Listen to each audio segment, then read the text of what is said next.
এনরিকের চোটে রিয়ালে ভাগ্য বদলে যাচ্ছে গার্সিয়ার। এবার তাহলে ব্রাজিল জাতীয় দলেও জায়গা হারাচ্ছেন। দেখুন, গত মে মাসে লা লিগার ম্যাচে ডান পায়ের উরুতে চোট পেয়ে মাঠ ছেড়েছিলেন এনরিক। সেই চোট কাটিয়ে এনরিক সদ্য শেষ হওয়া ক্লাব বিশ্বকাপ খেলতে যোগ দিয়েছিলেন দলের সঙ্গে। মাঠে না নামলেও আশায় ছিলেন নতুন মৌসুমের শুরু থেকে ফিট হয়ে ফিরবেন তিনি, তবে সেটা আর হচ্ছে না।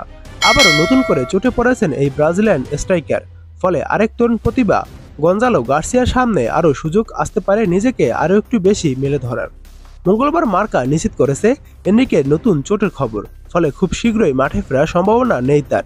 ছেড়ে ওঠার জন্য কমপক্ষে 8 থেকে 10 সপ্তাহ সময় লাগতে পারে এনরিকের। তাতে আগামী মাসে শুরু হতে যাওয়া নতুন মৌসুমের শুরুটা নিশ্চিতভাবেই মিস করতে যাচ্ছেন তিনি। মার্কার প্রতিবেদনে বলা হয়েছে, এনরিক চোট কাটিয়ে ফেরার আগ পর্যন্ত গার্সিয়া স্কোয়াডে থাকা প্রায় নিশ্চিত। এছাড়া কোচ জাবি আলোনসোর নাকি বেশ মনে ধরেছে গার্সিয়ার পারফরম্যান্স। আর তাই সবকিছু ঠিকঠাক থাকলে নতুন মৌসুমে এমবাপ্পে ভিনিসিয়াস জুনিয়রদের সঙ্গে জুটি বাঁধতে দেখা যাবে গার্সিয়াকে। আর সেই সাথে ব্রাজিলের পরবর্তী 2 ম্যাচ এনরিক মিস করবেন। ব্রাজিল যেহেতু বিশ্বকাপ খেলা নিশ্চিত করে ফেলেছে, তাই ব্রাজিলের পরবর্তী 2 ম্যাচ হবে পরীক্ষা নিরীক্ষার। আর এখানেই দারুণ একটি সুযোগ পেতে পারত এনরিক, তবে চোটে তার কপাল পূর্ণ। আর চোটে পড়া এনরিকে রিয়াল মাদ্রিদ ছাড়া নিয়েও চলছে গুঞ্জন। তাকে এক মৌসুমের জন্য দাঁড়ে ছেড়ে দিতেও নাকি প্রস্তুত লা লিগার ক্লাবটি, যদিও এখন পর্যন্ত রিয়াল থেকে এই ব্যাপারে কিছুই জানানো হয়নি।